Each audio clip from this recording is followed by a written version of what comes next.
წმიდა დიდმოწამე ევსტათის ნათლის ღებამდე პლაკიდა ერქვა. ის მხედართმთავრად მსახურობდა რომაელთა ლაშქარში.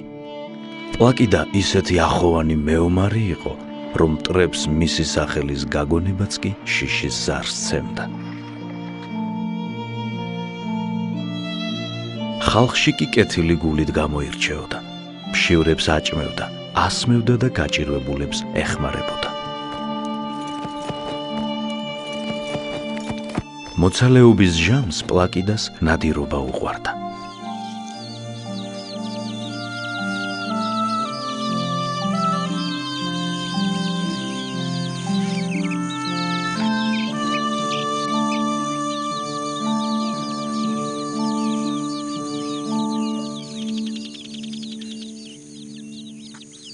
ერთხელაც ნადირობის დროს პლაკიდას უფალი გამოეცხადა და მიუგო. პლაკიდა, რა ისამდევნი მე?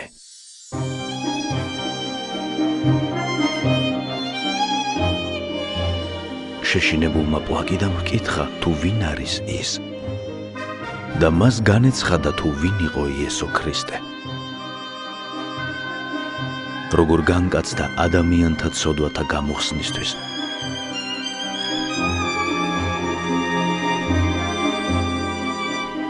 როგორ მოაკვდინეს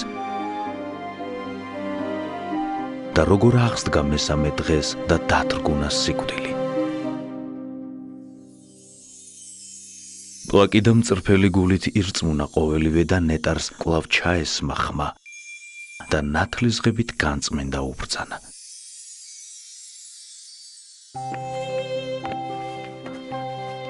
გახარებული პლაკიდა შინ დაბრუნდა და ყოველივე მოუთხრო მეუღლეს, რომელმაც თავისი მხრივ აუწყა, თუ წინა ღამეს როგორ მოუწოდა ღმერთმა მასაც ცილში. მეუღლეები ისე მოიქცნენ, როგორც ნაბრძანები ჰქონდათ. მიმართეს ქრისტიან ხუცესს და შვილებთან ერთად მოინათლნენ.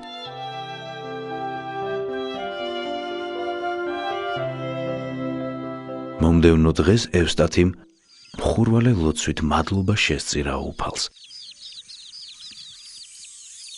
ნეტარი ზეციურმა მეუფემ გააფრთხილა მოსალოდნელი განსაცდელების შესახებ და ევსტათი დაბლად მიენდო ღმერთს. მალე ნეტარს უბედურებათა წყება დაატყდა თავს. მონამ ხევლები დაავადდნენ, საქონელი გაუწყდა.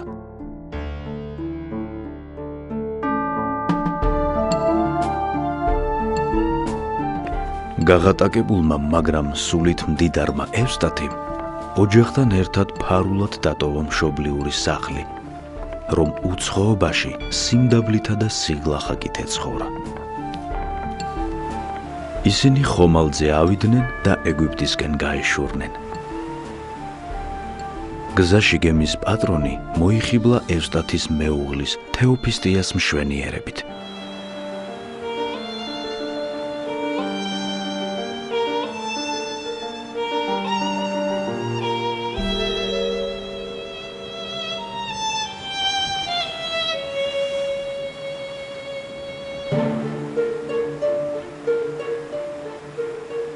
ნება აშლილმა ძალით გადაწყვიტა თეოფისტიას გემზე დატოვება.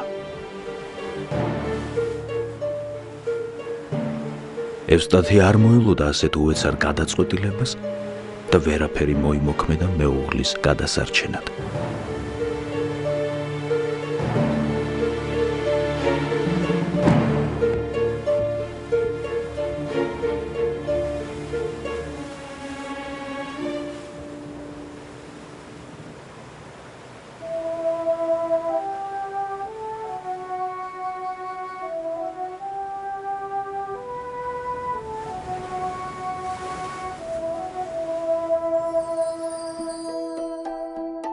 საშინლად დამწუხრებულმა ევსტათიმ გზა განაგრძო მდინარეს მიადგა,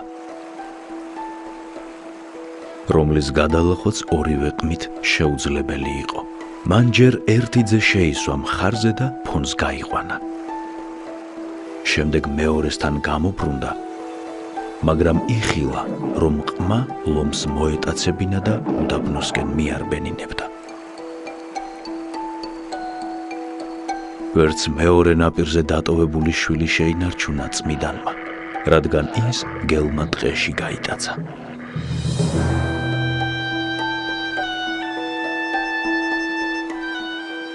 ევსტათი, რომელმაც ყველაფერი დაკარგა, მწარე დაატირდა.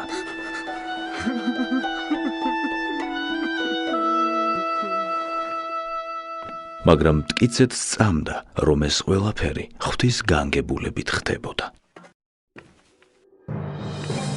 სოფელ ვლადისოსში ღვთის რჩეული მუშად დადგა და 15 წელი გაატარა დაუცხრომელ ღვაწლში. მან არ უწყოდა, რომ ღვთის გამოუთქმელი მოწყალებით მისი ერთი ძე მწყემსებმა, მეორე კი მიწის მუშაკებმა გადაარჩინეს. არ იცოდა ისიც, რომ უსჯულო მენავე მალე დასაჯა ღმერთმა. მძიმე სნეულებით ამოხდა სული. მისი მეუღლე კი შეურცხვენელი, პატიოსანი შრომით ირჩენდა თავს.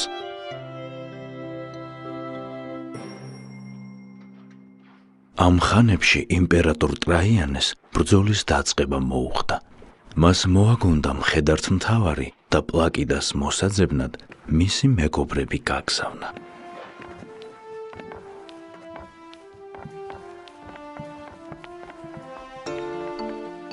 დიდი ხნის შემდეგ მხედრები იმ სოფელშიც ჩავიდნენ, სადაც წმიდა ევსტათი ცხოვრობდა. მას მინდორში შეხვდნენ და ვერ იცნეს. უთხრეს, ვისაც ეძებდნენ და დახმარებას თხოვეს. წმიდანმა თავისი ვინაობა არ გაამხილა და ბატონის სახლში მიიწვია ისინი. მგზავრებმა ყელზე მისი განსაკუთრებული ნიშანი, საბრძოლო ჭრილობა შენიშნეს და მიხვდნენ, რომ წინ თავიანთი მეგობარი ედგათ. მათ უამბეს წმინდა ევსტათის თურისთვისაც ეძებდნენ.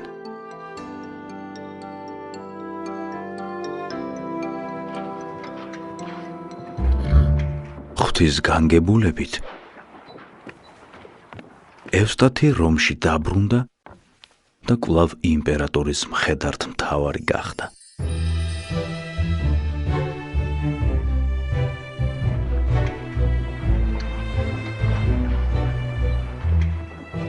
ერთხელ ლაშქრობის დროს ევსტათის მხედრობამ ერთ-ერთ სოფელში დაიბანაკა. ორი ჭაბუკი მეომარი ისხდნენ და საუბრობდნენ. უფროსი თავის ხვედრზე ყვებოდა, როგორ დაკარგა დედმამა და საბრალო ძმა. გახარებული ნაბოლარა მიხვდა, რომ მის წინაშე მისი ძმა იყო და მას თავისი ცხოვრებაც მოუთხრა. მხედრების საუბარი ესმოდა ქალს, მათ დედას, რომლის სახლის მახლობლადაც იყო კარავი გაშლილი. იგი მიხვდა, რომ უფალმა შვილები მოუყვანა კარს. ნეტარს მათთვის არაფერი გაუმხელია, მაგრამ ძლიერ სურდა ძეებს არ გაყროდა. ამიტომ მხედართმთავართან მისვლა გადაწყვიტა, რათა თან გაჰყოლოდა ლაშქარს.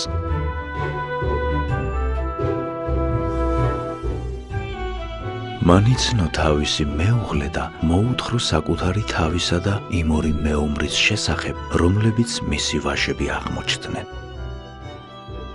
ღვთის მოწყალებით ასე შეიყარა მთელი ოჯახი. ევსტათი პატივითა და დიდებით დაბრუნდა რომში.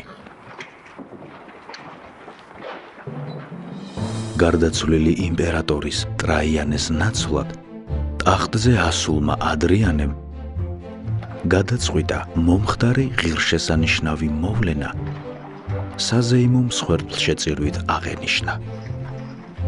ყველას გასაოცრად ევსტათი საკერბოში არ აღმოჩნდა. იმპერატორის ბრძანებით იგი სასწრაფოდ მონახეს.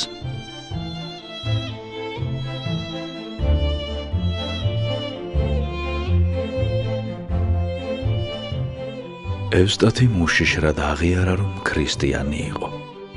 განრისხებულმა იმპერატორმა ხარისხი აღყარა ქველმხედართ მთავარს და მთელს ოჯახთან ერთად სამსჯავროზე წარადგინა.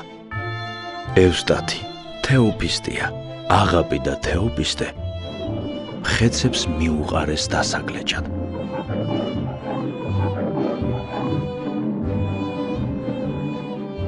მაგრამ პირუტყვებმა წმიდანებს პირი არ დააკარეს.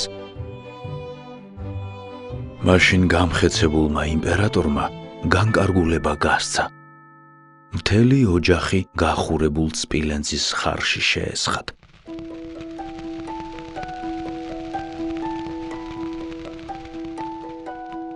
სამი დღის შემდეგ, როცა ცეცხლოვანი სარკოფაგი გახსნეს, წმიდა მოწამეთა ცხედრები სრულიად უვნებელი აღმოჩნდა. სახეები კი არამიწიერი მშვენიერებით ურწყინავდათ.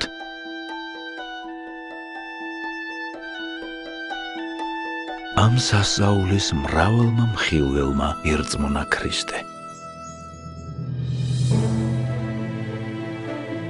ნებათა ქრისტესთა ცხადად მიმსგავსებულო და სარწმუნოებით მისისა სასმელისა მსმელო ევსტათი, ზიარდა თანა მემკვიდრე დიდებისაცა იქმნენ თვით მის ყოველთა ღმრთისა მიერ მაღლით მომღებელო მოტევებისა.